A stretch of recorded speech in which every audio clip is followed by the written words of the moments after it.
Hello everyone, कैसे हैं सब बच्चे? बढ़िया। तो आज की हमारी जो वीडियो है वो है काल। इंग्लिश में हम इसे टेंस कहते हैं। तो काल क्या है, काल के बारे में देखिए। ये देखिए, क्रिया के जिस रूप से क्रिया के होने का समय तथा उसकी पूर्णता या अपूर्णता का बोध हो उसे काल कहते हैं। क्रिया के होने के समय का पता चलता है, उन्हें काल कहते हैं। और काल के 3 भेद होते हैं। नंबर 1 भूतकाल, नंबर 2 वर्तमान काल और नंबर 3 भविष्य काल। तो देखिए, भूतकाल जो कार्य हो चुका है भूतकाल कहलाता है। जो कार्य अभी चल रहा है वो वर्तमान काल है, और जो आने वाले समय में होगा वो भविष्य काल होता है। अब आपको मैं भूतकाल की परिभाषा बताती हूँ। जब बीते हुए समय में किसी भी क्रिया के संपन्न होने का बोध हो तो उसे भूतकाल कहते हैं। जैसे माँ ने खाना बनाया था, मैं बाजार गया था, है ना, मैंने पढ़ाई की थी, सीता ने गाना गाया था। तो ये सारे के सारे कार्य था यानी कि हो चुके हैं। तो इसके भूतकाल के यहाँ पर 6 भेद हैं। सबसे पहले है सामान्य भूत। पहला है सामान्य भूत। सामान्य भूत क्या है? देखिए, भूतकाल की क्रिया के साधारण रूप को, इसकी डेफिनेशन है ये, भूतकाल की क्रिया के साधारण रूप को सामान्य भूत कहते हैं। जैसे शेर दहाड़ा, दिशा विद्यालय गई। तो इनमें जो है दहाड़ा और गई जो है वो सामान्य भूतकाल की क्रियाएं हैं। और दूसरा है आसन भूत। दूसरा पॉइंट है इसका आसन भूत। आसन भूत में क्रिया के जिस रूप से कार्य के अभी अभी समाप्त होने का पता चलता है उसे आसन भूत कहते हैं। जैसे पिताजी अभी आए हैं, रवि ने मिठाई खा ली है। इनमें आए और खा ली जो है, इनसे पता चल रहा है कि कार्य अभी अभी पूरा हुआ है। और तीसरा है पूर्ण भूतकाल। जब क्रिया बहुत पहले पूर्ण हो चुकी हो उसे पूर्ण भूतकाल कहते हैं। जैसे सम्राट अशोक ने कलिंग का युद्ध जीत लिया था, अंग्रेज भारत से जा चुके थे। तो इनमें जीत लिया था, जा चुके थे क्रियाओं से पता चलता है कि जीतने और जाने का जो कार्य है वो बहुत पहले पूरा हो चुका है। अतः ये जो हैं पूर्ण भूत की क्रियाएं हैं। अर्थात कहने का अभिप्राय है कि जो कार्य बहुत पहले हो चुका है। अब दूसरा है यहाँ पर नेक्स्ट जो है हमारा भेद अपूर्ण भूत। चौथा पॉइंट है अपूर्ण भूत, अपूर्ण भूतकाल।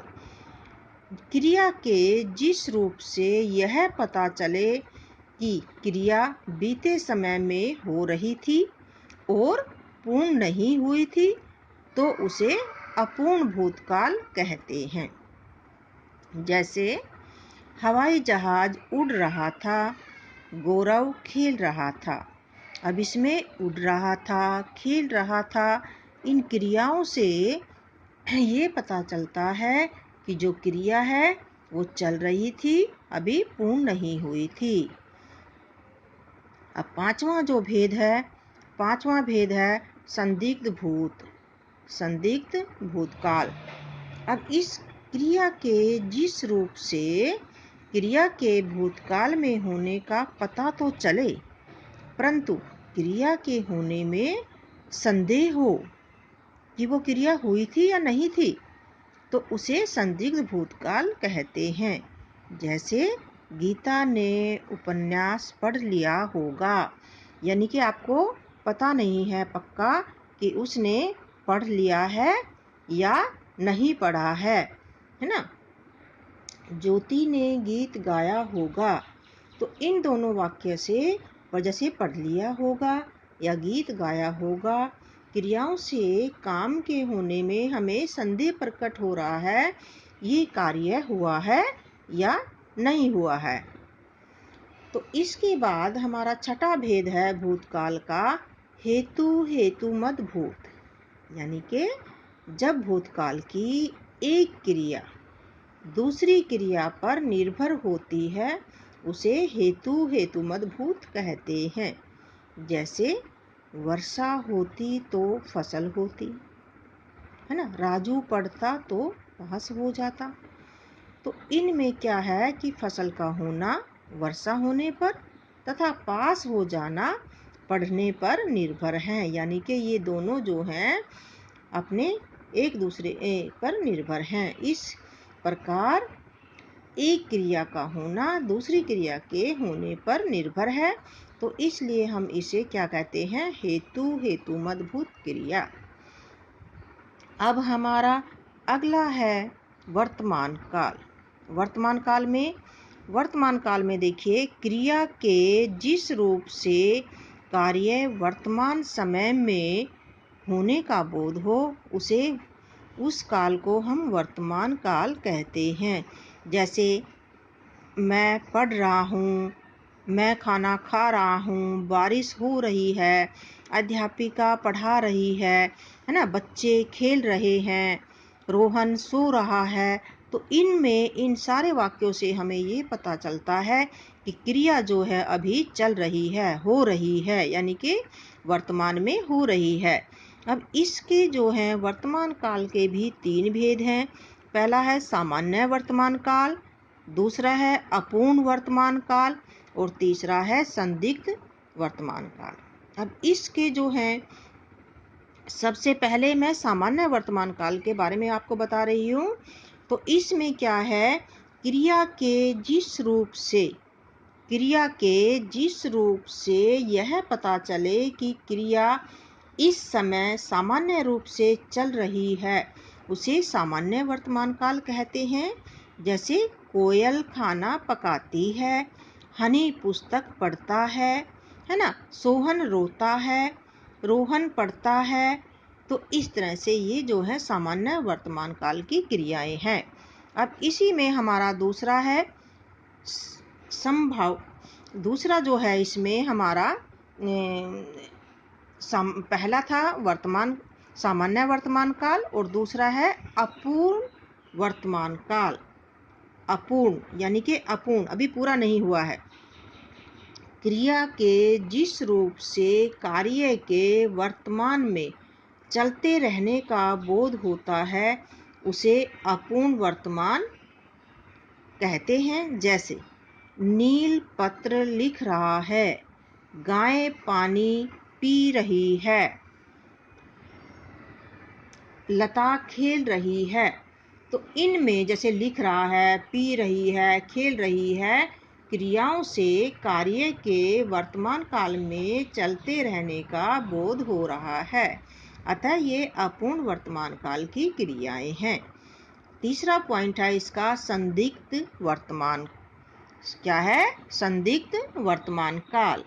तो इसमें क्या है, वर्तमान की जिस क्रिया से कार्य के वर्तमान में पूरा होने में संदेह हो, है ना, ये नहीं पता है हमें कि कार्य पूरा हो चुका है या नहीं हुआ है, तो उसे संदिग्ध वर्तमान कहते हैं।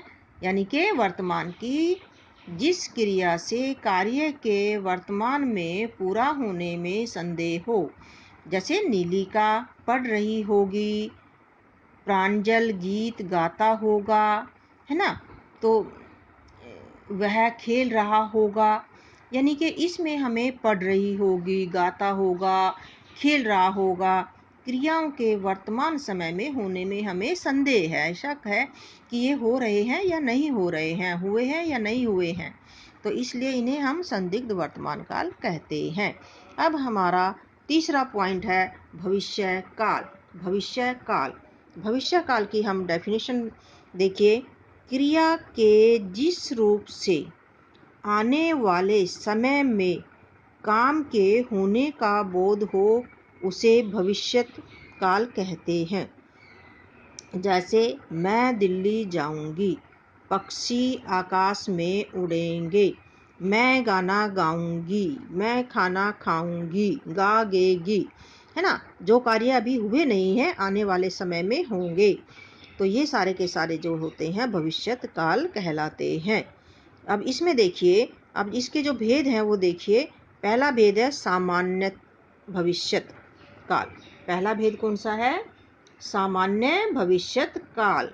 तो सामान्य भविष्यत काल में क्रिया के जिस रूप से आने वाले समय में कार्य के सामान्य रूप से होने का बोध हो उसे सामान्य भविष्यत कहते हैं।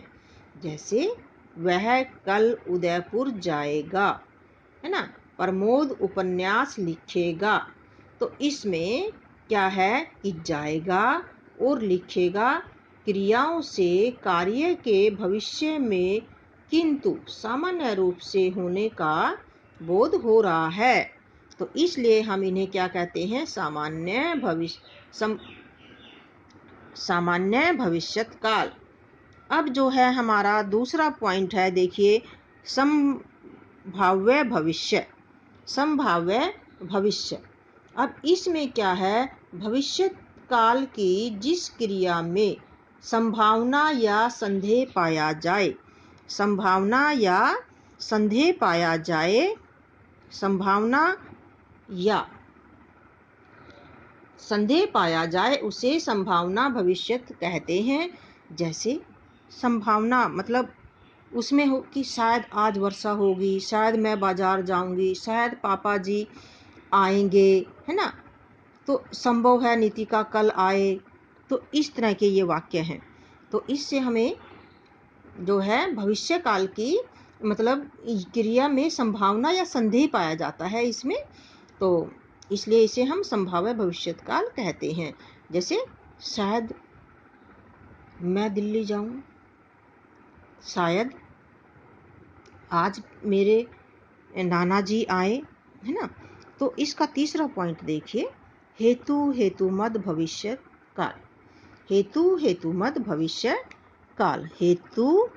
हेतुमद भविष्य काल।